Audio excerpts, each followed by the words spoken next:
Comment cet entrepreneur a utilisé les traumas de son passé pour se créer une vie sans limite et sur mesure. Bienvenue aujourd'hui les amis dans une nouvelle interview où on rentre dans la tête des gens qui ont créé l'impossible dans leur vie. Il avait envie de liberté, de créativité, de passion et en même temps de temps et de tranquillité.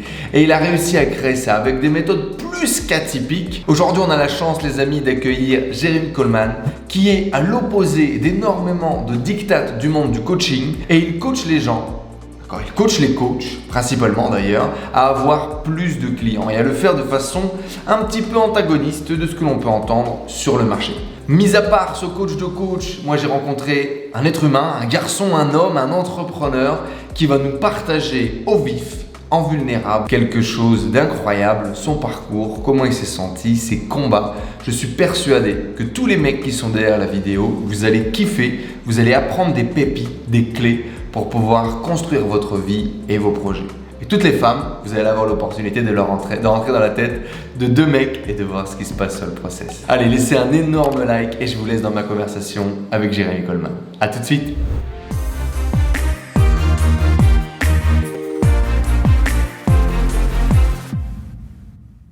Hello les amis, bienvenue dans cette nouvelle interview pour vous mettre dans les baskets, dans la tête des gens qui créent l'impossible dans leur vie. Et aujourd'hui, on a la chance d'échanger avec Jérémy. Salut Jérémy. Hello Enzo, comment tu vas? Comment tu vas? Bah écoute, je vais plutôt bien. Ce que je te disais en off il y a quelques minutes, je suis à Paris actuellement et c'est pas le meilleur moment pour y être. Ouais. Mais franchement, ça va. Je suis content aujourd'hui de faire cette interview avec Jérémy, déjà parce que ça fait longtemps qu'on se dit tiens, ce serait cool qu'on fasse une discussion. Déjà de une parce qu'on Ouais. prend pas le temps de discuter et puis encore moins de discuter et de partager cette discussion. Et ce qui est cool, c'est que tu n'as pas besoin de booker deux rendez-vous avec le type de profil comme Jérémy, c'est-à-dire d'avoir une discussion off, d'avoir une discussion en on. Il y a Non, très non. peu de chances que la discussion soit différente. Tu vois, je peux avoir une discussion Mhm. avec lui, vous la partagez et ça fait le job. Pourquoi est-ce que c'est intéressant pour moi de vous faire une discussion? Parce que c'est clairement quelqu'un d'atypique qui balance des choses qui sont un peu aux antipodes de ce que l'on voit aujourd'hui sur le marché. Et puis quelqu'un qui a créé une vie, clairement, ou en tout cas on le verra en détail, mais selon ses règles, selon ses envies, selon sa vision de la vie, qui parfois fait des pieds de nez à la réussite type que l'on peut voir dans les magazines, qui parfois prend un plaisir cru à consommer justement ce succès que l'on voit dans les magazines. Et c'est justement cette espèce de bipolarité, moi, qui m'intéresse beaucoup. C'est de ça dont j'aimerais parler avec toi aujourd'hui. Rapidement, quand tu te pitches et que tu découvres quelqu'un, tu dis quoi? Comment est-ce que tu te présentes, toi? Ça dépend à 100% de qui j'ai en face de moi. Parce que si tu Ok. veux, moi je viens à la base de l'univers corporate, grande entreprise et tout. Tu leur dis, je suis business coach slash infopreneur. Les mecs, ils te regardent, qu'est-ce que c'est? Vous avez une maladie ou... Hmm. Donc si tu veux, à ces gens-là, je vais dire que je suis formateur en marketing, c'est ce qu'ils comprendront le mieux. Tu peux dire tout un tas de choses, mais je pense que pour l'audience qui nous écoute aujourd'hui, le terme le plus générique, même si je l'aime pas et qu'on va pouvoir le dégommer un peu après, c'est business coach, je pense. Hmm. Ouais, effectivement. Business coach t'aide les gens du coup à attirer des clients. C'est un peu Ouais, la grande punchline. ouais, bien sûr, ouais. Nous aidons nos clients. J'aide les gens à attirer plus de prospects, à attirer, à convertir. Principalement pour les coachs et les freelances. C'est quand même la niche sur laquelle tu t'es positionné. Freelance même pas. Alors en soi, on sait les aider, mais c'est pas les gens qu'on aide le mieux, et c'est pas les gens pour lesquels on a dédié notre produit, notre programme. Aujourd'hui, nous, c'est quand même 99% des gens qu'on accompagne, c'est des life coachs, des coachs en santé, nutrition, sport, un peu des thérapeutes, mais c'est surtout des life coachs, des hypnothérapeutes, des gens dans la santé, dans le sport, des choses comme ça. Et tu aides ces gens-là du coup à trouver des clients et à développer Ouais, leur activité. ouais. Ça fait combien de temps que tu fais cette activité-là? Ça doit faire 2 ans et demi maintenant. Ça marche bien pour vous? Parce que Ouais. tu es associé, du coup, tu es associé Ouais, avec… je suis associé avec Florian Morata, qui est hmm, une personne que j'ai rencontrée 6-12 mois avant de lancer cette activité. Par des amis en commun, entrepreneurs, on s'est rencontrés comme ça à Paris. On a assez vite matché. On avait le même amour du marketing, de la page de vente, de la formule, etc. hmm. On vient tous les deux de ces univers-là à la base. Lui, il a été formateur en vente dans des grandes boîtes, des grosses startups, filiales d'Airbus, etc. Pendant que moi, je faisais mon chemin dans les agences parisiennes et dans de la com corporate, comme on appelle ça. Hmm. Et en fait, on s'est rencontrés, on a matché, on a eu des idées, on les a testées ensemble, et au fur et à mesure, On a fini par s'associer. Ça marche bien, oui, oui. Aujourd'hui, ça marche très très très bien. Pas du tout m'en cacher. Ça a toujours été le cas. Les débuts étaient durs, faut pas se mentir. Mais aujourd'hui, ouais, ça marche. Mais c'est surtout qu'en fait, ça marche d'une façon qui est 100% celle qu'on veut. Ça Ouais, pourrait d'accord. marcher plus ou moins, mais on a gardé que ce qu'on aime en fait. C'est On a vraiment justement ça dégagé tout le reste. qui est très fort aussi dans ta personnalité, c'est effectivement ce côté non compromis. Tu fais Hmm. souvent des posts un peu polémiques, tunnel de vente, allez vous faire mettre, la publicité, vous avez rien compris au business, etc. Ça nous permettra d'en discuter un petit Ouais. peu. Aujourd'hui, c'est combien de personnes du coup qui suivent Business Canapé ou qui sont passées par Business Canapé? On a une idée ou pas? Ouais, ouais, bien sûr. Business Canapé qu'on a donc lancé en juillet. Au moment où on a cette discussion-là, on est début décembre. C'est une cinquantaine de personnes actuellement. Hmm. Avant ça, il y a eu le programme Mercure qui a dû accompagner une bonne centaine de personnes. Avant ça, il y avait d'autres programmes encore, et puis il y avait du coaching tout simplement qui n'avait pas de programme et pas de nom. Hmm. Sur 2 ans et demi, c'est quelques centaines d'entrepreneurs accompagnés sur ce Eff- format spécifique de coaching formation. Effectivement, ça fait beaucoup, sachant en plus que bah, vous êtes quand même assez à étiquette. Alors tout est Ouais. relatif, mais aujourd'hui vous avez un programme, votre programme d'accompagnement, c'est autour de 5 000 € si je dis pas de C'est bêtises, c'est c'est ça? 5 000 euros le programme Ouais. Business Canapé, c'est ça. Et donc voilà, ça vous donne un petit peu une idée, en tout cas, de l'impact du travail. Et ce qui est encore plus incroyable, c'est certainement un quotidien fait de randonnée, de balade avec son chien et de sieste, Ouais, de ouf. entrecoupé de coupes de champagne. Et là aussi, effectivement, tu vas pas mal casser les codes sur, Hmm. je pense, le lifestyle, le côté un peu perfectionnisme, etc. Tu as fait quelques posts aussi pour pas mal slasher la spiritualité. On aura l'occasion d'en reparler un petit peu, Avec plaisir, ouais. d'en reparler un peu après. Mais avant d'en être arrivé où t'en es aujourd'hui, Jérémy, raconte-nous un peu. C'était qui le petit Jérémy? C'était quoi Le... l'école, le lycée, le Ah, collège? Comment t'étais? c'était dur. Ah, c'était très, très dur. J'étais très, très timide. J'étais très, très mal dans ma peau. Je trouvais pas ma place. Je savais pas qui j'étais. Hmm. J'étais au tout début, j'étais un gamin de famille relativement aisée dans un collège public. Ça s'est pas bien passé. Ensuite, du collège public, je suis allé dans le privé. Mais le problème, c'est que si tu veux, moi, ma famille fait partie de ce qu'on appelle vulgairement, c'est les nouveaux riches. Tu vois, c'est-à-dire que mon père, c'est la première génération de notre famille à avoir réussi. Hmm. Donc, on n'a pas les codes de ceux qui sont entre guillemets à l'aise depuis 3, 4 générations. Donc, ces gens-là, ils me regardaient bizarrement, ils me regardaient de haut. Même moi, j'avais pas leur code non plus.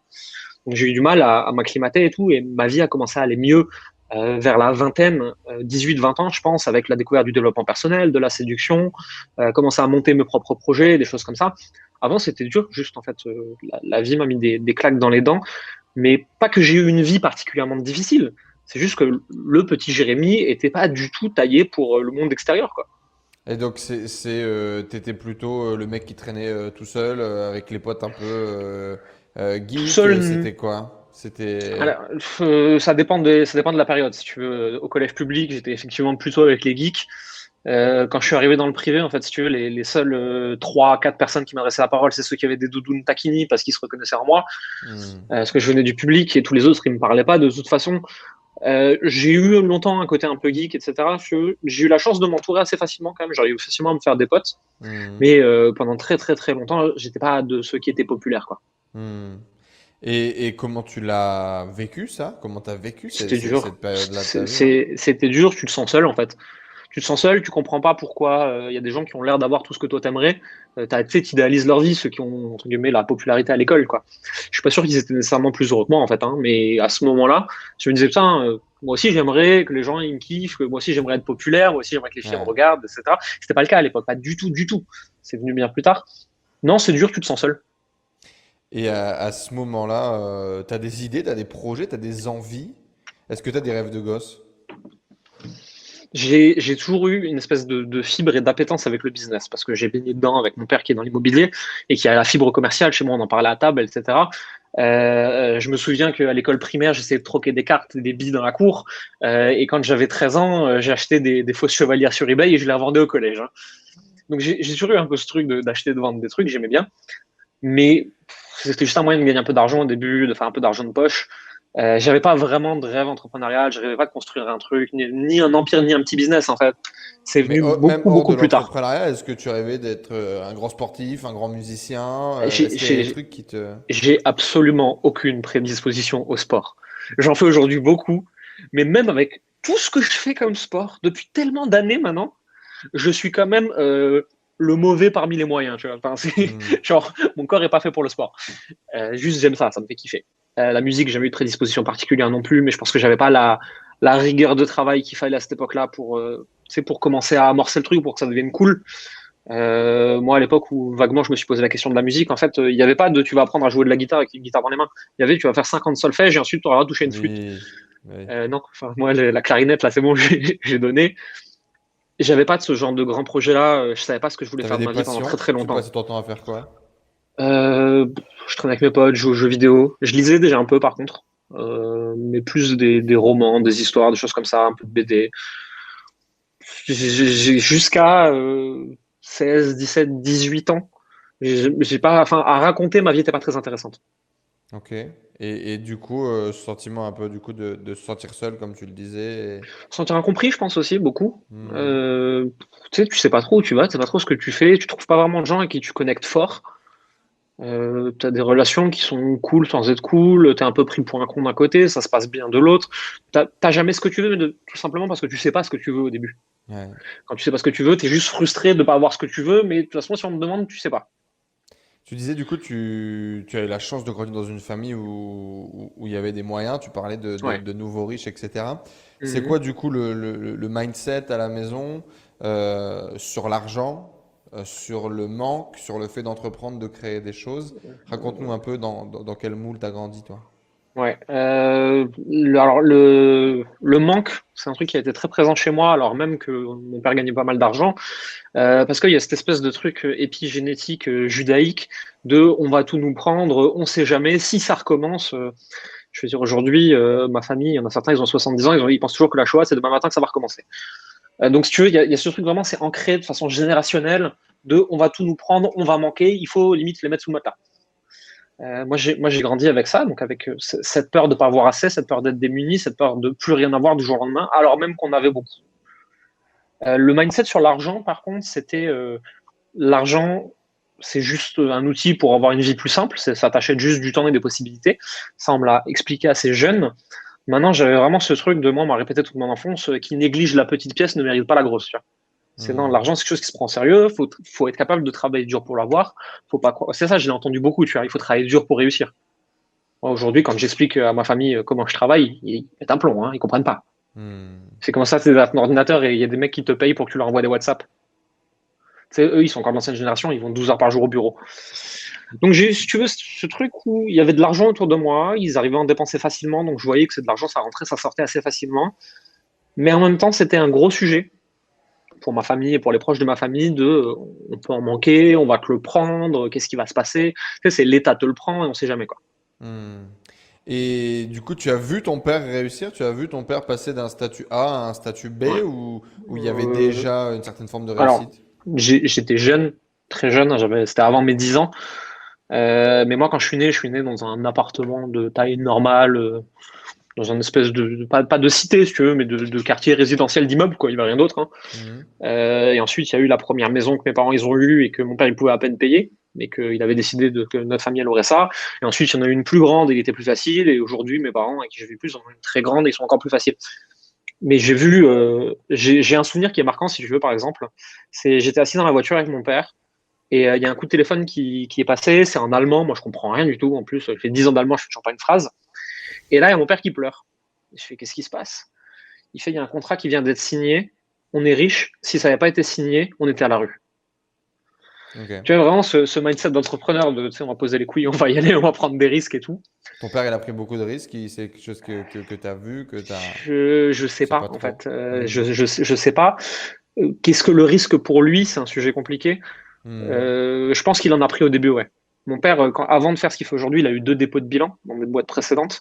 Donc Hmm. c'est vraiment, il y allait par le chemin difficile, quoi. Hein. Il n'est pas capable de faire ce que nous on fait sur Internet avec le chemin facile. Et prise de risque, ouais, je pense.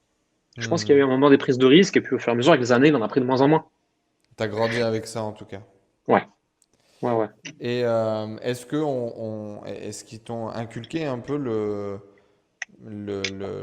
est-ce que tu as eu l'argent facile ou est-ce qu'ils t'ont fait bosser Non, pour avoir de non, non. l'argent? Comment est-ce que ça a été transmis?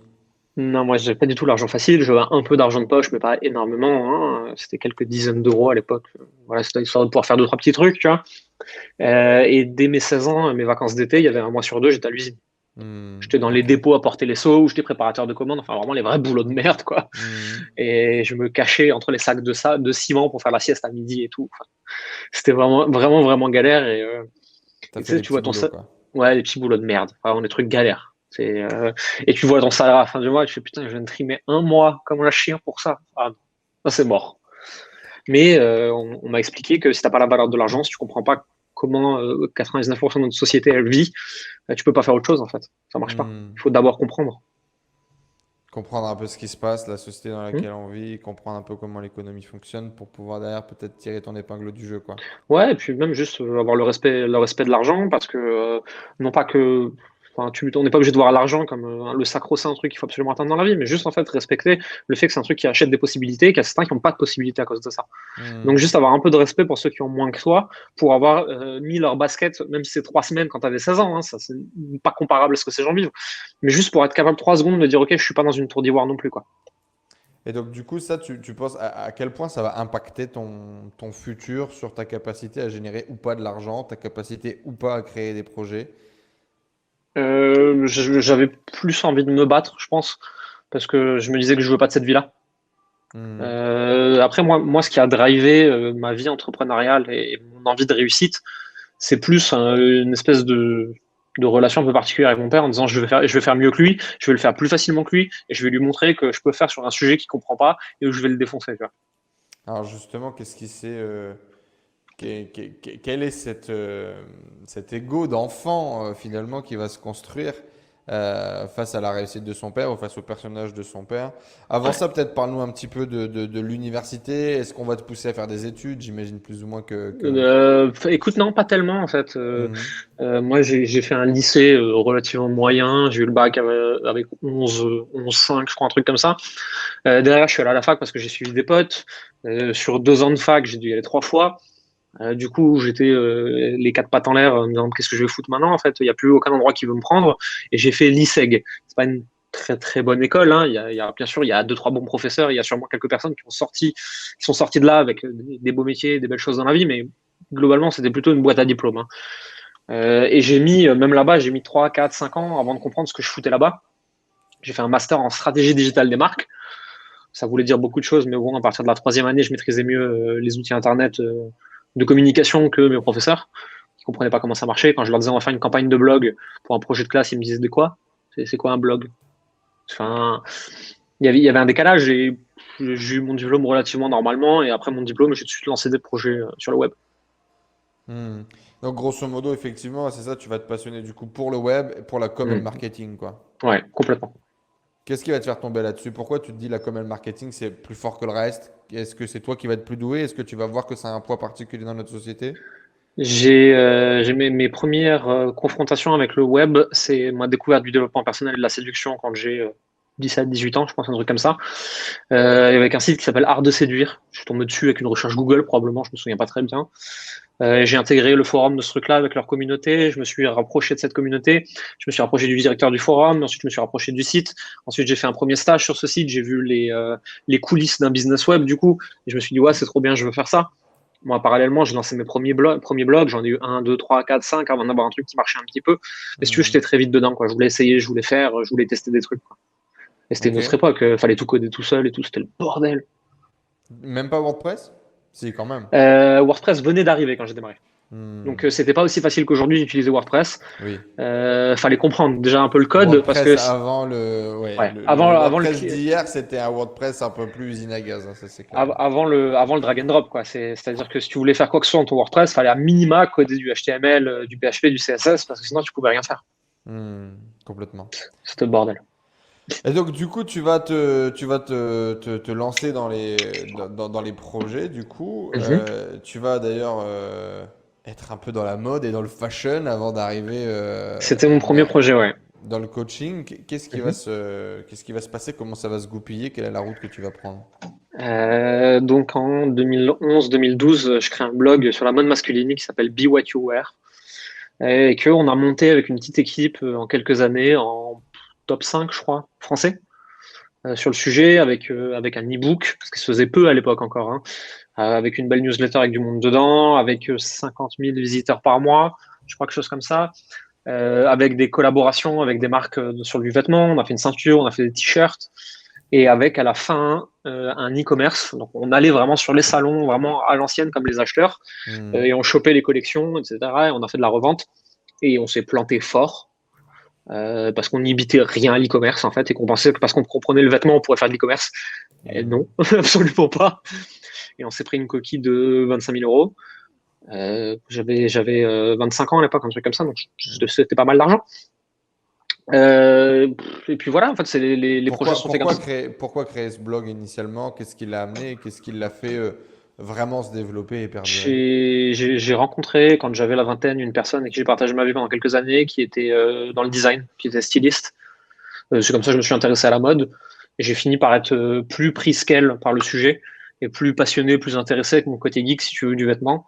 J'ai rencontré les autres blogueurs, j'ai rencontré des créateurs, je passais beaucoup de temps avec les créateurs et des choses comme ça. C'était un métier passion, si tu veux. Qu'est-ce qui a fait qu'on a réussi à le monter là où on l'a monté? L'envie, je pense, avant tout. On avait un réel plaisir, moi et les gens avec qui je travaillais, à développer ce média. Il y a aussi le fait qu'on était moins sur le marché à cette époque-là. Je me rappelle, si tu veux, j'ai des anecdotes très simples, hein. Tu faisais un article qui s'appelait Faut-il porter du lin en été? Le truc, il faisait 500 mots, tu étais en premier dans la requête Google, quoi. Elle est belle la vie. C'était un temps Ouais, que les moins de 20 ans ne peuvent pas connaître. Ouais, complètement. C'était plus facile que ce qu'il y a aujourd'hui pour décoller, entre guillemets. Maintenant, tu n'avais pas le même accès à l'information. Comprendre le SEO, comprendre le blog, comprendre une newsletter, fallait mettre les mains dedans, quoi. Et puis même, qu'est-ce qui te fait croire que tu vas pouvoir gagner ta vie avec ce type d'activité? C'est quoi le premier projet dans lequel tu vas te dire, ouais, c'est possible, je peux gagner de l'argent, le premier euro sur Internet? J'ai vu des gens le faire avant moi, en fait. Les plus gros que moi l'ont fait. Donc l'art de séduire, finalement, quand tu t'es rapproché Ouais. de ces gens-là, tu as vu qu'ils gagnaient de l'argent avec leur Ah, forum, avec leur ouais, site. ouais, j'ai vu le back-office, ouais. Donc, si tu veux, ouais, je vois que tu peux faire des choses. Et tu t'es dit, Et je ouais, me ça rends a l'air compte, cool, j'ai envie de faire ça de ma vie, quoi. ouais, grave. J'ai envie de faire des trucs sur Internet et gagner de l'argent comme ça. Mais à cette époque-là, enfin, j'habitais rien. J'étais un petit débutant. Je mettais les mains dedans. J'y allais un peu au culot. J'avais pas de grande réflexion stratégique sur un business, sur commencer par l'audience, le problème, résoudre un problème, etc. En fait, si tu veux, j'avais le truc complètement à l'envers. Je voulais vendre mes crottes de nez, quoi. Moi, j'aime la mode, donc je vais faire un livre sur la mode. Qui est-ce qui achète ça? Je sais pas, je m'en fous. Mais moi, je veux faire un livre sur la mode, je vais le vendre. Et Je me posais pas la t'as pas question. peur à ce moment-là, la confrontation peut-être aussi avec tes parents, avec la société, t'as fait une grande école enfin, t'as fait une école de commerce, on a Ouais. investi de l'argent, machin, tu vas devenir blogueur. En 2011-2012, les blogueurs, ça n'existe Personne qui me pas. prenait au sérieux. Voilà, ou Ils se presque, foutaient, quoi. ils se foutaient tous de ma gueule. D'ailleurs, si tu veux une anecdote comme ça, je me suis embrouillé, on a fait un venir Romain, avec un journaliste du Parisien dans une press room pour une OP Fiat, enfin un gros machin, hein. Une grosse OP avec plein de journalistes de tous les médias, avec plein de blogueurs, plein d'influenceurs, c'était les débuts d'Instagram et tout. J'ai failli me mettre sur la gueule avec le journaliste du Parisien parce qu'il me dit, ah, parce que toi, t'es influent, il me prend de haut comme ça. Je fais en même temps, moi, mon média, il est pas perfusé par l'État, j'ai plus de followers que toi, quoi. Hmm. Nos métiers n'existaient pas à l'époque. Hmm. Donc moi j'expliquais aux gens entre guillemets si tu veux que j'allais faire un livre et que j'allais faire quand les gens te demandaient comment tu allais vivre de ça, tu leur expliquais pas produits, AdSense, machin, etc. Tu leur dis je fais un magazine et je vends de la pub. Et tu te simplifies la vie, Hmm. c'est comme aujourd'hui on me dit qu'est-ce que tu fais dans la vie et je suis formateur. Quand les personnes en face de toi ne comprennent pas et ne veulent pas comprendre mais qu'elles veulent juste te mettre dans une case, donne-leur une Hmm. case. Ça sert à Ouais, rien de t'énerver, donne-leur une donne-leur ce case. qu'ils veulent, quoi. Ouais, Hmm. complètement. Et donc, du coup, t'y crois, tu te lances ce truc dans la mode, ça commence à marcher un petit peu et tu te dis, tu vas créer un livre et tu vas développer ce projet. C'est un peu le plan, Ouais, quoi. c'est ça. Le livre on l'a kickstarté sur Ulule à l'époque. Et c'est comme ça qu'on a fait les premiers 1500 euros, je crois. Sur un livre à 19 balles, on était content, hein. Ou pas à 19 balles, je crois, 17 balles, je sais plus. Ce qui a payé la prod papier, ce qui a payé les graphismes, les machins, les trucs, et qui a dégagé quelques euros derrière, pas grand-chose, hein. Mais ça prouvait que on pouvait le faire, ça marchait. Il y avait des gens qui voulaient payer pour avoir accès à de l'information en plus. Et à partir de là, du coup, ça y est, c'est parti. Tu C'est prends le confiance en début, toi, t'y crois et… ouais. Mais c'était encore dur. C'était encore dur parce que je savais pas vendre. J'y bitais rien en marketing web. Je comprenais le marketing corporate des grandes entreprises, mais j'ai bité rien en marketing web. Je savais pas créer un produit, je savais pas réfléchir à une stratégie de monétisation. Moi, En j'étais un parallèle de créateur. ça, t'es salarié à l'époque, c'est ça qui te permet de bouffer? Non, non, c'est un deal avec mes parents en disant j'ai 12 mois pour y arriver. Ok, donc tu étais salarié avant, tu as bossé pour des agences. J'ai fait plein de. Non, non, les agences, c'est bien après. Ah, C'est, en gros, si tu veux, je finis les études, je lance des blogs. Je fais des blogs pendant quelques années.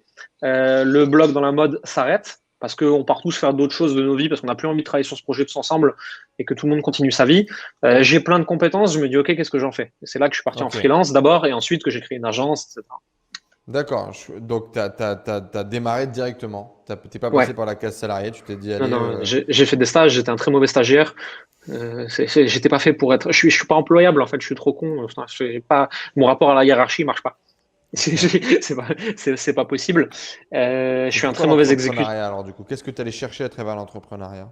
Moi, avant tout, j'ai un grand besoin dans la vie, c'est qu'on me foute la paix. C'est qu'on me Ok. foute une paix royale, qu'on me laisse faire ce que je veux, comme je veux, avec qui je veux, et je veux pas de contraintes. J'ai vraiment une espèce de grosse aversion à la contrainte.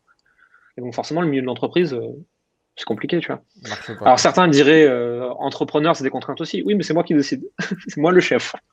Ok, C'est mes contraintes, c'est moi qui les crée. J'ai peut-être plus d'emmerdes qu'en étant salarié, bien mais c'est sûr. moi qui ai décidé. Ouais. C'était plus important pour toi, quoi, cette Ouais. idée de décision. Et Mhm. donc, du coup, à ce moment-là, tu le disais, il va commencer à y avoir une espèce de course effrénée qui va démarrer, celle de faire mieux que ton père, de battre ton père, etc. Euh, Comment est-ce que ça va naître, ce truc-là? Comment est-ce que tu vas le voir se développer? Et quand est-ce que tu vas le conscientiser, surtout? Parce que j'imagine que tu dis ça aujourd'hui, mais à l'époque, tu ne l'avais pas forcément en tête, quoi. À l'époque, j'en avais aucune idée. D'où c'est né quand moi j'étais ado, post-ado, on va dire. Mon père, il était pas beaucoup là. Il bossait énormément, énormément, énormément pour que nous on manque de rien. Il était pas là 12 heures par jour. Forcément, il était très stressé aussi, tu vois, donc il était pas facile à vivre. Moi, j'étais en pleine rébellion, donc j'étais probablement pas très facile à vivre non plus. Et donc ça clashait pas mal, quoi. Oui, et puis On s'engueulait fort tout le temps. complètement con comme n'importe quel ado, quoi. Oh, complètement. Si tu veux, donc un ado complètement con avec un père stressé qui te fait une crise d'autorité, non, ça pouvait pas marcher, quoi. On avait une relation dégueulasse. Hmm, Et à ce moment-là, c'était entre guillemets, si tu veux, inconsciemment, c'était je vais lui prouver que je peux y arriver sans être comme lui, tu vois. ok. Mais effectivement, ça, je l'ai conscientisé, mais des années après. Ouais. Des années après.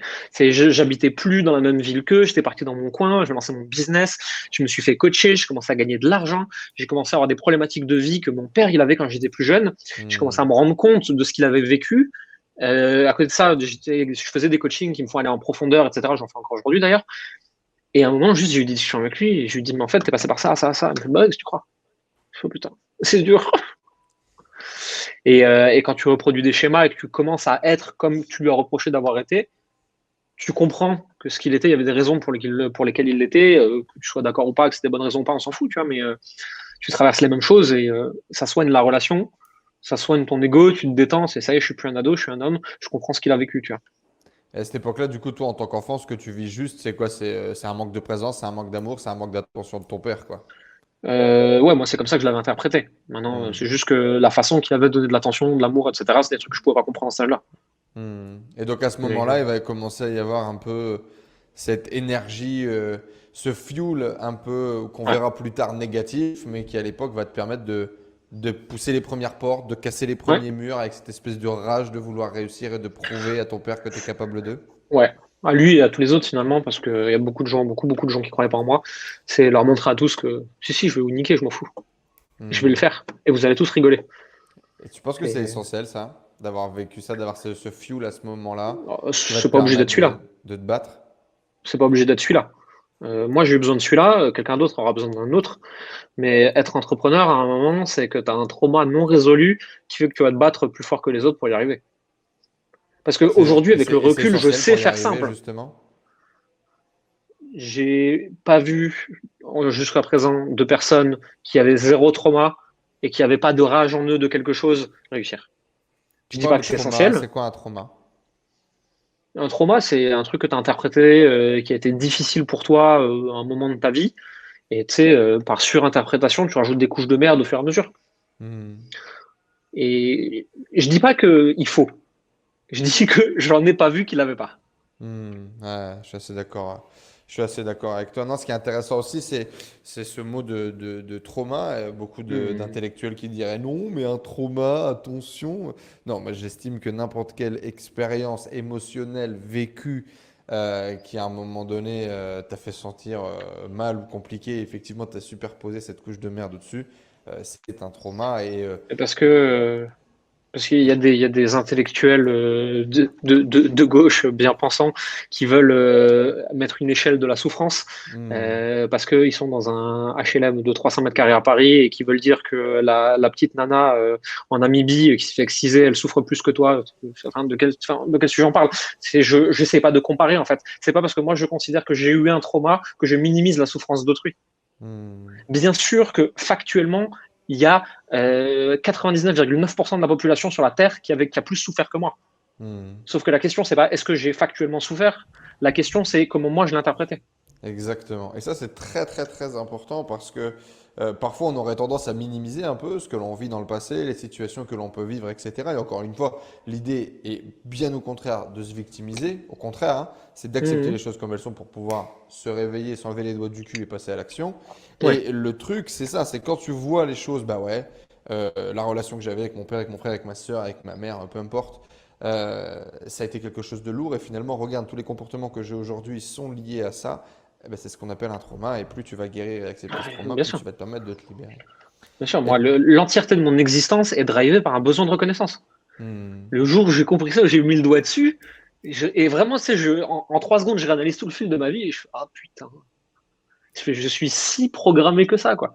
Et toi qui voulais ne C'est, pas avoir j'ai, de contraintes et être libre, boum, tu te rends compte que toute ta vie a été drivée par j'ai, l'image d'un j'ai, père, par les ouais, croyances de X, ouais, Y. ouais.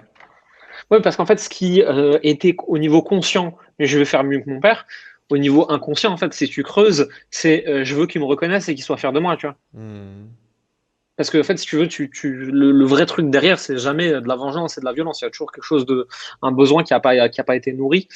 Et quand tu comprends ça, tu te rends compte que tous tes schémas ont été dictés par ça. Mais c'est surtout quand tu comprends vraiment profondément tes schémas, c'est beaucoup plus simple la vie ensuite. Ouais. Tu sais pourquoi tu fais Ju- les choses, tu sais pourquoi tu réagis de telle ou telle façon, Comment tu as fait ce travail justement, toi? Comment est-ce que tu avec des as... coachs, hmm. avec des coachs qui sont venus me fouiller le cul jusqu'à trouver ce qu'il y avait de plus dégueulasse à l'intérieur de moi et de plus terrible, d'enfoui, de tabou et de pas agréable, et qui sont venus gratter, gratter, gratter et me rentrer dans la gueule jusqu'à ce que ça sorte, quoi. Et encore Il aujourd'hui, je faut, suis accompagné par des personnes comme ça. il faut regarder la merde, il faut justement aller fouiller la merde pour trouver... Ouais, je pense, ouais. hmm. Tu peux toute ta vie vivre en survolant. Ça dépend de la génération, ça dépend de la vie que t'as, etc. Je pense que c'est une histoire de pyramide de Maslow, en fait. C'est quand t'as plus aucun vrai problème dans la vie, de toute façon, tes problèmes internes et émotionnels vont te ressortir à la gueule. Donc, il est temps de s'en occuper. Moi, j'ai des discussions souvent avec mes parents ou des gens de l'âge de mes parents, donc des gens de 50, 60, 70 ans. Ils me disent, ah, vous les jeunes, vous posez quand même beaucoup de questions. C'est normal, on n'a plus de problème. On a le temps de se les Ouais, poser les questions, hein. on Tu sais, avait quand du tu as un toit temps, sur la hein. tête, tu es en sécurité, tu as l'électricité, tu as l'eau courante, tu as le supermarché en bas de chez toi, du travail, bon, on dit qu'il n'y en a pas, en fait, il n'y en a pas que tu as envie de faire, mais du travail, il y en a sinon. On n'a pas de problème dans la vie. Je veux dire, je vis pas en Syrie, je vis pas en Tchétchénie, je vis pas au Sahel. Enfin, je veux dire quoi, je vis à Paris. Avant, je vivais à Strasbourg. Non, j'ai pas de problème dans la vie. Quoi, parce que le gamin Hmm. d'à côté, qui était un peu caïra, il m'a mis des claques dans les dents. Ça va. Bon. J'ai le temps de me poser des questions existentielles, en fait. Justement, une grosse différence effectivement avec la génération d'avant, avec la génération Fallait qu'il bouffe. de nos parents qui, eux, il fallait qu'ils bouffent, il fallait qu'ils subviennent à leurs besoins primaires. Mhm. Et super, top. Du coup, tu as fait ce travail avec les coachs. Mais les coachs aujourd'hui, il y en a tellement, tellement, et puis des différents, des machins, des trucs. Ouais. Un coach qui va. Comment est-ce qu'on peut trouver justement un bon coach pour toi? Et justement, ce coach qui va vraiment nous permettre de travailler en profondeur, de travailler sur ce schéma un peu émotionnel. Ouais. euh, pour côtoyer beaucoup de coachs, ce que tu dis est essentiel. Ça a été mon Ouais. chemin aussi. Ça a été le chemin par lequel je suis passé. Et clairement, c'est pas la majorité des coachs qui sont capables de faire ça et de faire ce travail. Du coup, comment est-ce qu'on fait pour trouver ce Il y coach? a, il y a plusieurs choses à faire. Tu regardes son parcours, tu regardes ce que les gens disent de cette personne, tu regardes le feeling que tu as avec cette personne, tu regardes où est-ce que Hmm. cette personne elle a été formée. C'est pas forcément un coach diplômé, certifié, là, on s'en branle. Hein. Il y en a des très bons certifiés, il y en a des très bons pas certifiés, et inversement. Tu regardes si les personnes, elles ont vraiment déjà accompagné des gens à faire des choses où ils ont juste pompé une méthode américaine, ils vont poser 3 questions à la con et ensuite ils vont botter en touche. Hmm. Tu creuses un peu en fait en discutant avec la personne, en lui posant des questions sur pas son parcours académique parce qu'on s'en branle, tu vois, mais genre qu'est-ce qu'elle fait, comment se passe un coaching, quel genre de questions elle pose, est-ce qu'elle a un courant de pensée, une école de coaching, quelque chose qui la drive cette personne. Tu poses des questions et après, quand tu as un peu d'expérience avec les coachs, tu peux y aller au feeling sans te poser toutes ces questions et où tu as besoin d'un coach qui est juste compétent sur un tout petit domaine précis et tout le global, on s'en fout. Mais pour un premier coach, tu regardes le track record, tu regardes le feeling, tu regardes le marketing. S'il est poussé à l'excès, c'est pas très bon signe. Comment on fait pour pas tomber justement dans l'image? Comment on fait pour pas être attiré par l'extérieur de cette personne, que ça soit l'argent, le succès? Parce qu'aujourd'hui, c'est très facile avec les réseaux sociaux Ouais. de montrer, de Je montrer de pense que l'argent, de montrer des voitures, de montrer des voyages et de vendre du lifestyle, ouais. alors que derrière, il n'y a pas grand-chose. Comment est-ce qu'on fait pour avoir Ça, du ça, recul dé- là-dessus? ça dépend de ce que tu achètes. Quand tu achètes du coaching mindset, émotionnel, déblocage, tu appelles ça comme tu veux, ces coachs-là, logiquement, ceux qui coachent encore aujourd'hui, ils montrent pas leur réussite parce que c'est pas leur réussite qui fait d'eux des bons coachs. Hmm. Donc ils montrent la transformation de leurs clients. Donc est-ce qu'il y a beaucoup de clients transformés par cette personne? Ou est-ce qu'il y a peu de clients mais très très transformés par ces personnes qui en parlent? Pour choisir un coach business, je regarde sa réussite professionnelle dans le domaine en question. Pour choisir un coach mindset, je regarde si la personne elle est développée personnellement au stade intellectuel où j'ai envie d'aller et je regarde quels sont les résultats de ses clients, tout simplement. Ok, ben merci en tout cas pour ces conseils-là. C'est quoi, selon toi, ton super pouvoir? Si tu étais un super-héros aujourd'hui, en faisant un peu la rétrospective de ton parcours, ça a été quoi ton super pouvoir? Et je vais l'appeler d'une autre façon qui va peut-être te donner notre perspective. C'est quoi ta bizarrerie qui aujourd'hui est devenue ta force? J'écris très très facilement, très très vite et je mets des mots très très justes sur des choses avec énormément de facilité. Ok. Sur tes émotions, sur ce que tu ressens, sur ce que tu Sur vis, ce que c'est je quoi ressens, ça? sur ce que les autres ressentent, sur ce par quoi ils sont en train de passer, sur ce qu'ils sont en train de vivre, etc. Moi, l'écriture me suit depuis que je suis gamin. Au début, c'était juste de l'écriture comme ça. C'est passé par un peu tous les styles, etc. Il y a eu ensuite de l'écriture web, de la rédaction d'articles, etc. Puis il y a eu la copywriting, puis il y a eu la vente, etc. Et moi, j'ai un amour des mots et de ce que subcommuniquent les mots. Et c'est un truc qui m'a tellement touché depuis très jeune parce que moi-même, j'arrivais pas à me faire comprendre ou à être compris, etc. Que j'ai développé ce talent plutôt que super pouvoir, je pense, en fonction d'une frustration et d'une douleur. J'avais C'est quoi mal de déjà? ça et Visiblement, j'ai tu une m'entends? connexion de gitan. Visiblement, j'ai une connexion de gitan et une femme de ménage qui fait du bruit. Du coup, tu disais, ça te suit depuis très jeune. Ouais, c'est né c'est un talent plus qu'un super pouvoir et c'est né d'une douleur. Ta connexion, elle marche plus du tout. Ouais, c'est. Je respire comme ça très profondément, en mode Bouddha sur sa montagne pour rester calme. Tu disais du coup, Alors, c'est l'écriture qui te suit depuis très jeune. ouais, et que c'est un talent plus qu'un super pouvoir et que c'est né de la difficulté que j'avais à me faire comprendre et moi à comprendre les autres. Et en mettant les mots sur les choses, j'ai développé ce talent pour l'écriture. Et c'est ça qui fait que. Et si tu veux des exemples parlants, c'est une anecdote que Pierre Godard, un ami associé, ancien client, etc., qui raconte régulièrement. C'est qu'il m'a vu dans le taxi à Bangkok à 3 heures du matin, un peu pété, taper un mail sur mon téléphone de façon frénétique, comme si j'étais un autiste en transe en genre 6 minutes. Et l'email, le lendemain, il a fait plusieurs milliers d'euros de vente. Hmm. Donc c'est l'écriture, quoi. C'est ta Ouais. capacité à mettre des mots, à Mmh. transmettre à travers l'écriture. Ouais. Justement, on reviendra peut-être un petit peu après sur ton schéma de vente et ta façon de Mmh. travailler qui est un petit peu atypique. Partage-nous aujourd'hui les deux trucs dans lesquels tu es le moins fier. Les deux merguez, les deux plus grosses merguez que tu as fait. Les trucs que tu mets pas sur ton CV, les trucs que tu dis pas systématiquement. Il y a la grosse coquille que j'ai pris en e-commerce. Mais si tu veux prendre une coquille en e-commerce, c'est pas un truc dont je suis pas fier. Mais c'est un truc que j'ai fait par ego où je voulais absolument choper et ramener en Europe une marque japonaise qui s'appelle Haversac. Très belle marque, des très très beaux produits. Et il y a personne qui vendait ça en Europe. Ça fait pas du tout japonais pour le Non, coup, pas du tout. la Mais consonance. non, mais pour le coup, c'est une marque très très japonaise, même dans Ouais. leur style, etc. Et il y a personne qui vendait ça en Europe et surtout en France. Et moi, j'étais là, j'étais mes bandes de cons. Moi, je suis meilleur que vous tous. Je vais la ramener, je vais le vendre. Et c'est extraordinaire ce qu'ils font, etc. Sauf que je suis pas du tout plus malin que les autres. En fait, juste, j'avais pas vu des choses qu'eux, ils avaient tous vues. Et donc, j'ai fait une grosse commande. Ensuite, je me suis fait baiser par les frais de douane. Je me suis fait baiser par réussir à faire venir les produits en France. Ensuite, les sizings, c'était pas du tout les mêmes qu'en France. Donc, j'avais des pièces qui étaient surtaillées, sous-taillées, etc. C'était la merde. Et en gros, toute cette collection, il y a 90% des produits qui sont encore dans un placard chez mes parents. Ah, donc effectivement, Ça n'a jamais été vendu. Personne c'est n'a un, jamais voulu acheter ça. c'est un bel apprentissage. Ah, j'ai appris très fort. Je À pense que ce c'est moment-là, comment tu le vis du coup? Le à mal, process, les à mal, coquilles, les la, croche-pieds que tu prends sur le chemin?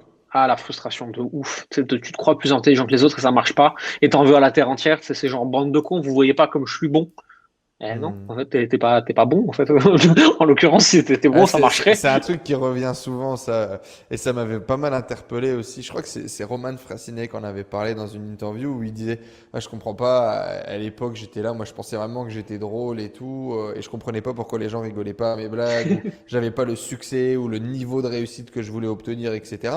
Ouais. Mais la réponse, c'est qu'en fait tout le monde s'en fout, t'étais mauvais, t'étais nul, et c'est pour ça, et le jour où tu commences à devenir par le travail très bon, du jour au lendemain, ça se passe différemment, quoi. Mais si je dis pas de bêtises, c'est l'effet Dunning-Kruger. C'est Ah, je sais pas. c'est un truc qui est très connu avec Internet surtout, c'est qu'en gros les débutants ont toujours tendance à surestimer ce qu'ils savent, alors que les Hmm. gens avancés en fait sont plutôt ceux qui ont compris qu'ils ne savent rien. Hmm. Et quand tu débutes, tu crois que tu es le maître du monde. Si tu as lu un demi-bouquin de marketing, tu crois que tu peux vendre n'importe quoi. Et quand tu es très, très, très avancé, tu lances pas une idée comme ça. Tu vois, parce que tu as une idée. Sinon, tu prends le temps, tu fais une étude de marché, tu réfléchis, tu regardes, tu analyses, machin. C'est... Là, actuellement, je suis en train de réfléchir et de travailler sur le lancement d'un podcast, mais un truc perso que j'ai envie de faire parce que ça va me faire kiffer juste vraiment pour moi, pour créer du contenu parce que j'aime ça. C'est des jours et des jours et des jours de réflexion juste pour avoir une thématique. Alors Hmm. qu'à l'époque, je me serais lancé, genre, je me serais jeté dedans, j'aurais ouvert la chaîne YouTube à l'arrache, j'aurais fait le truc et ça aurait pas marché. C'est quoi le deuxième truc du coup qui Le t'a deuxième marqué? Une truc. deuxième merde, une grosse erreur. Ça peut J'ai être sur le j'ai- plan j'ai- perso aussi, hein. j'ai fait plein d'erreurs. Un truc dont je suis pas fier et que je raconte, j'ai déjà raconté, mais je raconte peu. J'ai 25 ans, je fais la fête avec mes potes. La fête, elle va un petit peu trop loin. Je m'embrouille avec ma nana de l'époque, je la fous dehors de la boîte parce qu'elle me casse les couilles, etc. Et qu'elle peut pas me laisser me marrer. Je fais chier tout le monde, je titube sur place avec mes bouteilles de champagne. Et je me réveille le lendemain matin en soins intensifs avec des tuyaux partout et un médecin qui me demande pourquoi j'essaie de me suicider. Mauvais délire.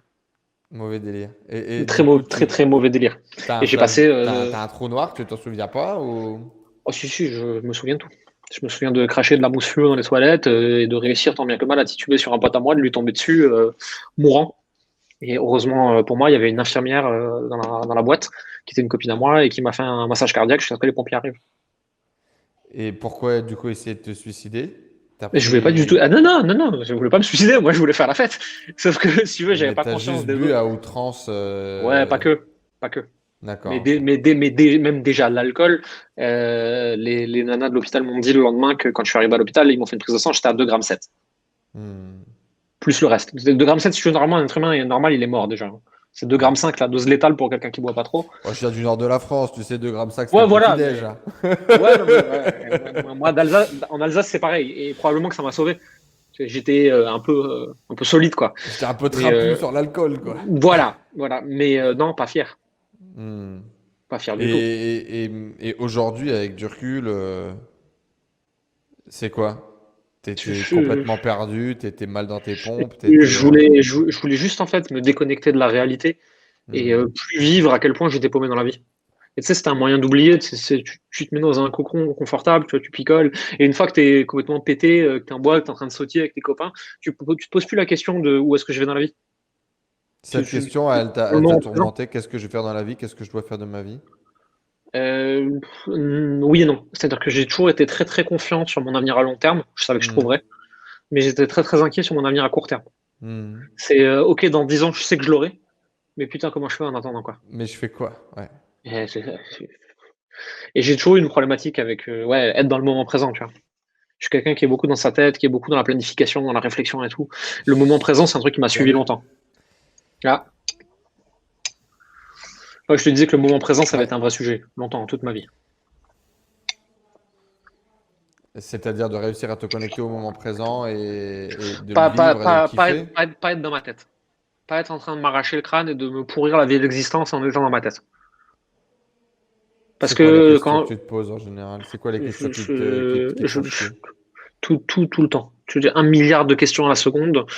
Mon cerveau, c'est un super calculateur, mais avec, il y a un truc qui est rouillé dedans, tu vois. Il calcule chiant, il calcule désagréable. Je sais pas, je suis dans l'hyper-intellectualisation, je l'ai toujours été. Euh, je peux pas te dire qu'il y a une question qui me pourrit la vie particulièrement ou un sujet qui me pourrit particulièrement la vie. Juste que je suis en permanence en train de réfléchir à 46 coups d'avance, en analysant les 46 coups de passé, et je suis jamais là maintenant. Hmm. À tout moment dans une interaction, je suis déjà dans celle d'après. Mais Ça a des aujourd'hui, déjà, avantages, hein. déjà, t'en es conscient. Ouais, bien sûr, et puis enfin, ça va de mieux en mieux. Et c'est un avantage pour plein de sujets. Pour le Pourquoi j'écris business, pourquoi principalement. pourquoi j'écris aussi vite? C'est parce qu'au moment où j'écris la première phrase, j'ai déjà les 25 suivantes dans la tête. Mais ça t'arrive toi aussi, ça, très souvent, d'écrire un truc et en fait, les mots que tu es en train d'écrire, c'est les mots que tu as dans ta tête et non pas les mots qu'il faut écrire. Je sais pas si je me suis fait comprendre. Tu es Euh... en train d'écrire un Ouais, truc. ouais, Par je vois ce que exemple, tu tu veux dire. écris bonjour, je m'appelle Jérémy. Et en fait, dans ta tête, tu es déjà en train de passer à la phrase d'après. Et donc, du coup, plutôt que d'écrire Jérémy, tu as écrit voiture parce que dans la phrase d'après, c'était écrit voiture. Ça m'arrive, mais tout le temps, mec. C'est gênant de fou. Non, enfin, ça m'est déjà arrivé, hein, mais ça m'arrive pas régulièrement. Mais par contre, du coup, tu sens dans mes textes, et c'est 1000 fois pire à l'oral quand je fais un podcast ou une interview, une vidéo, Hmm. etc. Tu sens que je suis en train de construire ma pensée au fur et à mesure que je parle. Hmm. Et c'est n'importe quel intello en face, c'est un peu surdoué, il voit ça à 36 000 km. Et ça peut, sur certains sujets, devenir très désagréable à écouter. À lire, ça va. À écouter, c'est pas forcément très agréable. C'est si tu veux, Hmm. si je veux t'expliquer la définition d'une voiture, je vais commencer à t'expliquer qu'il y a un rétroviseur, un petit sapin et il y a de la gomme en dessous. Hmm. C'est ma pensée, vu qu'elle se construit comme ça au fur et à mesure en cascade. Je peux pas te dire c'est un truc qui roule avec un moteur, tu vois. Non, non, non. Attends, je viens de penser au petit sapin, donc je vais commencer par te dire ça. D'accord, ouais, tu fais au fur et à mesure que les Ouais. idées et les images te viennent. Et à Hmm. contrario des trucs des cailloux dans la botte, comme dirait notre cher cowboy, c'est quoi les deux trucs dans lesquels tu es plus fier sur ton parcours, sur tes réussites, sur tes décisions? Les trucs Euh, vraiment qui ont fait la diff. les premiers gros salaires et les premiers gros trucs qui tombent sur la boîte, etc. Niveau business, c'est ça. Les trucs dont je suis fier, tu vois, c'est vraiment, tu vois des virements quand ça arrive, ça commence à causer, ça commence à être des sujets sérieux. Et Quelle a là, tu été te dis, la waouh, cause de ces virements? Qu'est-ce qui a fait un jour que ces le, virements sont tombés? des lancements de programmes. Tu vois, des programmes que tu as particulièrement mieux préparés que les autres et qui sont particulièrement bien vendus, du coup. Et donc, tu commences à faire des mois avec 20, 30, 40, 50 000 euros de bénéfices. Ça commence à. Tu vois, on parle pas de chiffre d'affaires, on parle de bénéfices. Et là, ça fait drôle, quoi. C'est, wow, qu'est-ce que je vais faire tout cet argent, quoi. Et Ça, tu c'est un truc. croyais? Tu t'as toujours imaginé que c'était possible et que tu pouvais gagner autant d'argent? Quand ça se passe, qu'est-ce que tu ressens? Je, non, t'es déconnecté, tu comprends pas. Quand ça arrive sur le compte de la boîte, en tout cas, tu comprends pas. Quand ça arrive sur ton compte perso, ensuite, ce que je fais avec tout ça, moi, j'ai un train de vie normal, tu sais. Bon, bah, j'en ai pour 10 ans, c'est cool, hein. Et là, tu comprends les problématiques une fois que tu as beaucoup d'argent, qu'est-ce que tu fais, quoi. C'est pour ça qu'il faut vraiment aimer ce que tu fais, parce que sinon, en fait, assez vite, t'arrêtes. Parce que de toute façon, tu as trop d'argent par rapport à ton quotidien. Si toi, tu as envie d'avoir une vie normale, hein. Après, il y en a qui veulent une vie grandiloquente et c'est tout à fait OK. Et ceux-là, ils vont se battre pour plus d'argent. Moi, à un moment, si tu veux, ça fait un moment que je gagne plus que ce que je dépense, quoi. Hmm. Donc ça, Et, c'est une et fierté d'arriver justement, là. est-ce que tu pètes un câble ou pas? Quand ça arrive, quand ça tombe? Non, moi, je vais pas péter un plomb. Je pense que tu peux, hein. Je pense que tu peux, mais c'est finalement arrivé assez tard à l'échelle de ma vie. Et puis j'avais eu une éducation financière, j'avais eu de l'argent familialement plus jeune et tout, donc non. C'est un peu you les Indiens, c'est foufou, tu vois, parce que c'est ton argent qui gagné tout seul et tout. Mais c'est pas des sommes qui m'impressionnaient, tu vois. Ça m'impressionnait d'avoir réussi à les faire moi-même. Hmm. Mais ça t'as pas fait les erreurs de jeunesse de dépenser inutilement, de dépenser n'importe comment. J'ai toujours aimé dépenser, mais non, je l'ai pas jeté à la poubelle non plus, l'argent, quoi. Je l'ai pas jeté par la fenêtre. Dans tous les cas, j'ai toujours aimé dépenser, donc j'ai continué. Voilà, c'est tout. Ouais, voilà, tu vois, mais pas plus, pas moins. Hmm. C'est Euh, de la même façon, quoi. Et tu me demandais deux trucs dont je suis fier. Donc, ouais, il y en a un business, et je pense que le deuxième truc, c'est sportif. C'est le premier marathon. hmm. Je passais la ligne d'arrivée de ce truc, c'était 42,195 km. Le mec qui gagne, ouais, vous êtes marathonien, hein, quoi. Je m'arrêtais, je pleure, j'étais au bout de ma vie. On Qu'est-ce m'avait que ça répété pendant représentait? on m'avait répété pendant 27 ans que j'étais pas sportif et que de toute façon, je pouvais pas le faire. Et Hmm. là, j'ai fait une des épreuves les plus dures qui existent en course à pied, en plus, le truc. Tu te dis, moi, je vais courir, ça n'a pas la tête ou quoi, tu vois. La première fois que j'ai couru dans ma vie, j'ai couru 11 minutes. Ensuite, j'ai failli tomber par terre dans les pommes parce que je voyais des petits points blancs devant les yeux, j'avais un goût de sang dans la bouche et tout. Enfin, c'était catastrophe, tu vois. Moi, j'ai toujours été celui qui faisait la fête, qui buvait, qui fumait, qui bouffait et tout. J'étais pas celui qui courait, hein, jamais. Et donc, ouais, courir un marathon, c'est l'épreuve ultime, tu vois, c'est mental. Ça y est, je suis un vrai sportif, quoi. J'ai fait un marathon quand même. Faut que C'est je, faut, regarder, faut que je regarder, je suis fasse, faut que capable. je fasse mon premier marathon, putain. C'est sur ma to-do list, c'est sur ma bucket list. Amuse-toi bien. Ouais, ouais, C'est, ouais. c'est à la fois une des plus belles expériences de ma vie et à la fois un des trucs les plus durs que j'ai jamais eu à faire. Qu'est-ce que tu apprends sur toi après coup? C'est le pilote automatique du corps, c'est le fait de dépasser ses limites. T'as aussi une belle fraternité sur les courses que Hmm. t'as pas sur d'autres courses type 10 km semi où les mecs ils veulent juste courir plus vite que les autres et ils se tapent dans la gueule. Sur marathon, sur les 5 derniers kilomètres, les gens ils s'aident quoi. Ils se ramassent par terre et tout. C'est une aventure humaine. Et après, j'ai fait du trail plus long que le marathon, hein. C'est encore une autre histoire ça. Parce que C'est quoi c'est différent. les trois valeurs fondamentales aujourd'hui de Jérémy? C'est quoi? La liberté, la famille, j'allais dire l'honnêteté, mais non, c'est très important pour moi, mais je dirais pas que c'est une de mes valeurs phares. L'apprentissage peut-être. Hmm. Est-ce que Il tu faudrait que je penses que retravaille là-dessus. c'est des choses qui sont essentielles d'ailleurs pour justement réussir? C'est quoi la réussite d'ailleurs pour toi? Hum, La réussite, c'est de faire ce que tu veux. Pas pour moi en Mhm. tout cas. Essentiel, non. Non, parce que non, c'est un truc d'intello de vouloir toujours apprendre, de toujours savoir plus de choses. Je pense que les entrepreneurs qui sont, j'allais dire un peu plus cons, mais c'est pas du tout le bon terme, qui sont un peu moins surdoués, obsessionnels d'apprendre des trucs, ils y arrivent mieux. Ils font du meilleur business que ceux qui se posent plus de questions et qui veulent apprendre tout seul plein de trucs et qui veulent tout savoir et tout. Parce qu'un entrepreneur, en fait, c'est quelqu'un qui est normalement censé se baser sur le savoir d'autrui. Pas essayer d'en Et qui acquérir passe à toujours plus l'action. soi-même, tu vois. Mhm. Je pense que l'entrepreneuriat, c'est pas forcément fait pour les gens trop intelligents. Ils devraient pas faire ça, ils devraient être chercheurs, tu vois, je sais rien. Donc non, c'est pas essentiel. Non. C'est Bien sûr, intéressant. ouais, Vas-y, vas-y. je pense que la valeur liberté, foutez-moi la paix, je fais ce que je veux, elle est importante chez les entrepreneurs. Maintenant, la valeur apprentissage, savoir, connaissance, pas forcément. Ça dépend. Tu parles d'un télo, Ouais. tu parles de capacité intellectuelle peut-être un peu plus développée que la moyenne. Mhm. Pourtant, tu le disais toi-même, tu as eu ton bac avec 11, tu ne te considérais pas particulièrement comme quelqu'un Ouais, bien sûr. d'intelligent. Euh, Est-ce que tu as découvert ton intelligence? Est-ce que tu as pris une revanche sur ton passé, peut-être en devenant peut-être plus travaillant, plus discipliné? Est-ce que c'est en découvrant certaines disciplines que tu t'es mis à travailler? C'est c'est plus compliqué que ça. C'est sûr, quand moi je parle d'intelligence et quand je rapporte ça à moi, ça ne veut pas dire que je suis meilleur que les autres. Euh, En fait, si tu veux, l'intelligence, il y a beaucoup de gens qui considèrent que c'est un truc fou et que c'est un truc à valoriser et que les gens plus intelligents sont meilleurs que les autres, etc. Non, non, c'est juste une caractéristique. Ça fait pas de moi quelqu'un de meilleur. Au contraire, dans plein de sujets, ça fait de moi quelqu'un de plus mauvais que les autres. J'ai tendance à produire des raisonnements plus complexes et plus rapides qu'une moyenne de gens, tu vois. Et ça fait pas du tout de moi quelqu'un de meilleur que les autres. Au Hmm, contraire, ça fait plutôt de moi quelqu'un qui a plus de problèmes avec sa propre tête et avec sa propre vie, hmm, qui est peut-être moins heureux parce qu'il n'arrive pas à kiffer ce qu'il a au quotidien, parce qu'il y réfléchit toujours à machin, parce que je me m'arrache la tête sur des questionnements qui n'en sont pas. Je peux passer 3 jours sur une phrase alors que le mec qui se pose un peu moins de questions, il va la lancer sa phrase et ouais, elle était bien 99%, pas 100%, et il s'en branle et il va avancer dans la vie alors que moi je vais rester keblo. hmm, C'est une caractéristique, c'est pas une qualité. hmm. Mais du coup, Il faut est-ce bien que le tu... différencier. C'est paradoxal un peu peut-être avec le monde dans lequel tu as grandi, peut-être le monde dans lequel j'ai grandi.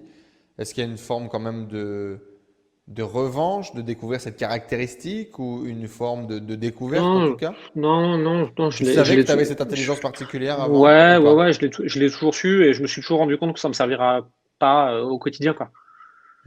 Sauf peut-être dans ton Enfin, métier de coach. ouais, peut-être. Justement, est-ce que du coup, tu te caractériserais comme quelqu'un d'hypersensible, comme quelqu'un de particulièrement émotionnel Ouais. et justement, tu as appris à gérer tout ça par la force des choses? Comment ça se passe? Mhm. Alors hypersensible, oui, clairement, mais parce qu'aujourd'hui on a mis des mots dessus, on a expliqué ce que c'était le terme et que c'est à la mode depuis 2 ans. Ouais. Moi, pendant les 30 années d'avant, je savais que j'avais ces caractéristiques-là, sans savoir que j'étais dans la case hypersensible, tu vois. Hmm. De même que certains aujourd'hui me mettent dans la case surdoué, spectre autistique. Il y a beaucoup de cases pour plein de gens aujourd'hui. Moi, toute ma vie, il n'y avait pas de case, il y avait juste je suis comme ça, qu'est-ce que je peux faire avec? Hmm. J'ai une capacité de connexion émotionnelle avec les autres qui est assez facile pour moi. Hmm. Donc aujourd'hui, on appelle ça hypersensible. J'ai aussi des montagnes russes émotionnelles. Je passe par tous ces trucs qu'aujourd'hui, on a diagnostiqué hypersensible. Maintenant, est-ce que hypersensible, c'est pas juste un gamin qui s'est construit sur certains types de besoins ou sur certains types de traumas ou de blessures? Je sais pas. Je me suis pas Hmm. intéressé tellement au sujet. C'est des questions que je me pose assez peu. Hmm. Alors, les spécialistes de l'hypersensibilité me considèrent comme hypersensible, mais moi, je m'en fous. Tu vois, on me dit, ah, mais t'es Ouais. hypersensible, toi. Ouais, ok, cool.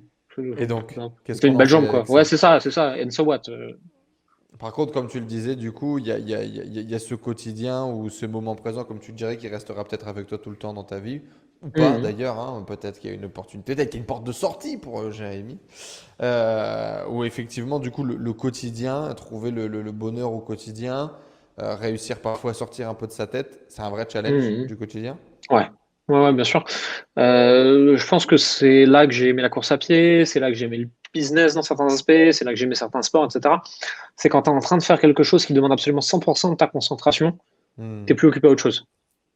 La notion de présence, de réel focus, c'est quelque chose que j'ai cherché toute ma vie.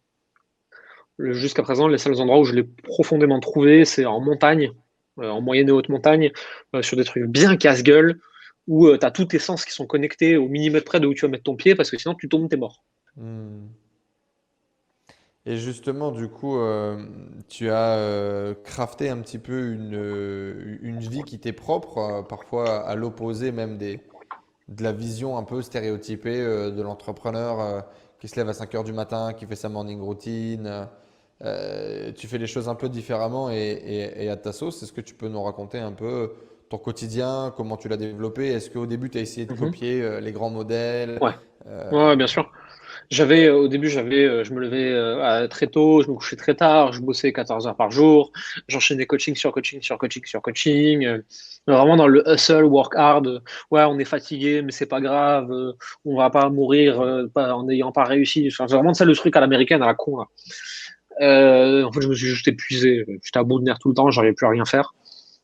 Et à un moment, je me suis dit, est-ce que je pourrais pas faire plus simplement? Est-ce que ça vaut le coup d'être plus fatigué? Est-ce que j'ai vraiment plus de résultats? C'est venu petit à petit. Aujourd'hui, je respecte mon rythme biologique en fait. Mais aujourd'hui, je suis vite fatigué. Si tu mets trop de trucs dans ma journée, ça me casse vite les couilles. J'aime hmm, avoir beaucoup de rien dans ma journée pour faire ce que je veux en fait, en fonction du moment. Moi aujourd'hui, ma journée type, c'est que je me réveille entre 5 et 6 heures. Pas du tout pour une histoire de Miracle Morning, ça, c'est là, la con. Juste parce que c'est mon rythme. C'est mon rythme biologique. J'aime me parce que lever je me très tôt. Je couche à suis du matin. 18 heures. Je me couche à 22 heures. Ouais. Hmm. Donc je me lève à 5-6 heures, je me réveille, j'ai pas de morning routine, je me réveille, j'allume l'ordi, je vais sur YouTube, je regarde les vidéos de la veille, les actus, ce qui s'est passé dans le monde les dernières 24 heures. Ensuite je vais ouvrir un bouquin, je vais lire un petit peu, ensuite je vais peut-être écrire un petit peu selon les périodes. Ensuite je bois le café avec ma meuf tranquille, je promène mon chien. Ensuite je vais faire du sport, ensuite je rebosse 1 heure ou 2, ensuite c'est l'heure de manger, de faire la sieste.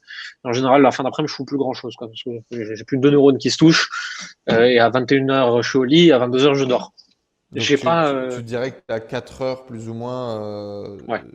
d'opération où tu vas clairement bosser avec des tâches précises à faire. Tu as un peu de Euh, temps d'éducation, de souvent, divertissement, de création. souvent moins de 4 heures, parfois beaucoup plus. J'ai pas du tout de problème avec bosser 12, 14, 16 heures d'affilée s'il y a un truc qui doit sortir et qui doit être fini. Mhm. On l'a déjà fait avec Florian. Maintenant, la plupart du temps, je suis plutôt sur 2 heures par jour. Et ça paraît pas Sauf quoi. insolent. Tu parlais tout à l'heure de 50 000 euros par mois pour 2 heures par jour. Mais parce La que cohérence, les c'est. valeurs qui sont Ouais. entrechoquées. Ouais, parce qu'en fait, c'est un truc qu'il faut accepter, ça fait partie de la dure réalité de la vie. T'es pas payé à hauteur de ce que tu travailles. C'est pas parce que tu travailles plus dur que tu es mieux payé. Sinon, les ouvriers qui crèvent dans les usines à l'autre bout du monde, ils seraient bien mieux payés. Sinon, nos médecins seraient bien mieux payés vu qu'ils nous sauvent la vie, nos pompiers, nos policiers, j'en sais rien. Et t'aurais pas des hauts fonctionnaires qui branlent rien toute la journée et qui ont des enveloppes de 30 000. Et t'aurais pas des entrepreneurs comme nous qui seraient autant payés. Mais en fait, juste la réalité, c'est qu'on est payé à hauteur du problème qu'on résout. Hmm. Moi, je résous un problème très douloureux que beaucoup de gens ont, et je sais les trouver, et je sais leur dire, faites-moi confiance, je sais résoudre ce problème. Et donc, je suis payé à hauteur de ça, en fait. C'est pas une question d'autre chose. C'est juste accepter la réalité. C'est pas à moi de dire si c'est insolent ou pas. Je m'en fous, moi. S'il y a des gens à qui ça convient pas, ils ont qu'à faire pareil. Et s'ils veulent sauver la planète, ils ont qu'à gagner de l'argent parce que la planète, tu la sauveras pas avec des bonnes intentions. Et tu es justement aligné avec ça. Ça a toujours été le cas. Au début, tu avais du mal à annoncer tes prix, tu avais du mal à être fier de ce que tu fais, de combien tu gagnes. Alors, j'ai toujours été fier de. Ah, t'es Je encore suis là, là? je suis là, je suis là, je suis là. Je suis là. D'accord. J'ai toujours été fier de ce que je gagnais, ça j'ai jamais eu de problème avec ça. J'ai eu des moments où j'avais plus de mal à annoncer les prix parce que je me sentais pas légitime c'était le tout début, mais pour une très simple raison, c'est que j'étais pas encore assez compétent. Mhm. C'est tout simple, hein. Moi personnellement, c'est pas toujours le cas de beaucoup de nos clients, mais moi personnellement, mon syndrome de l'imposteur venait du fait que j'étais pas assez compétent. Et quand je le suis devenu, il s'est résorbé très facilement, quoi. Ok. C'est quand tu sais à quel point tu peux aider des gens, t'as plus aucun problème à afficher un tarif élevé. Et encore une fois, c'est juste réussir à accepter et à intégrer dans ta réalité que tu es payé à hauteur du problème que tu résous. Est-ce que tu es capable un mec qui gagne 1 milliard, tu lui résous un problème qui lui coûte 100 millions et tu lui demandes 1 million, c'est pas cher. Mais si tu es capable de le résoudre en 10 minutes, ça veut dire qu'en 10 minutes, tu as fait 1 million d'euros.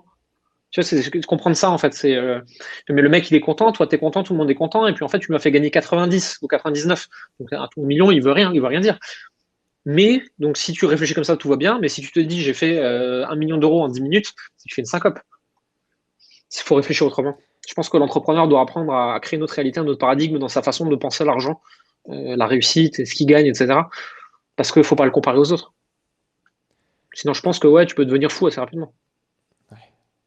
Tout à l'heure, tu disais, du coup, tu es parti dans ce combat, dans cette trinité face à la reconnaissance de ton père, et tu disais également que Mhm. tu avais réussi à en prendre de la distance progressivement.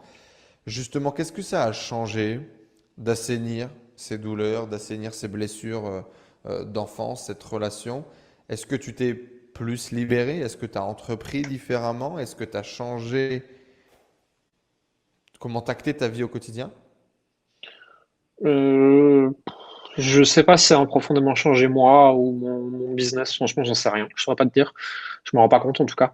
Ça a surtout soigné mes relations familiales et c'est quand même Hmm. vachement plus agréable d'avoir des relations apaisées avec sa famille, des relations saines et sympas et où tu t'entends bien avec eux et où il n'y a pas de colère, des choses comme ça, tu vois. C'est surtout ça en fait. C'est que je suis un humain peut-être plus serein depuis que j'ai soigné ces relations-là. Ouais, et du coup, plus serein, tu prends aussi des décisions, j'imagine, un petit peu différentes quand même. Quand tu es plus posé dans tes assises, on peut moins te chauffer sur ton ego. Ouais, ça c'est une évidence. Moi, c'est en tant que bon homme qui a grandi génération fin 80, début 90, machin, j'ai l'impression qu'on est tous un stéréotype de nous-mêmes, hein. Mais même combat, Ouais. reconnaissance, etc. Et le jour où j'ai réussi à regarder ça dans le miroir sans baisser les yeux, en acceptant mes défauts, mes parts d'ombre, cette rage que j'avais à l'intérieur de moi, à donner de l'amour réel, à voir l'amour dans le rôle de mon père, dans sa parentalité, etc. Ben, j'ai arrêté de faire des projets pour être reconnu en fait, ou beaucoup moins, ou différemment, tu vois.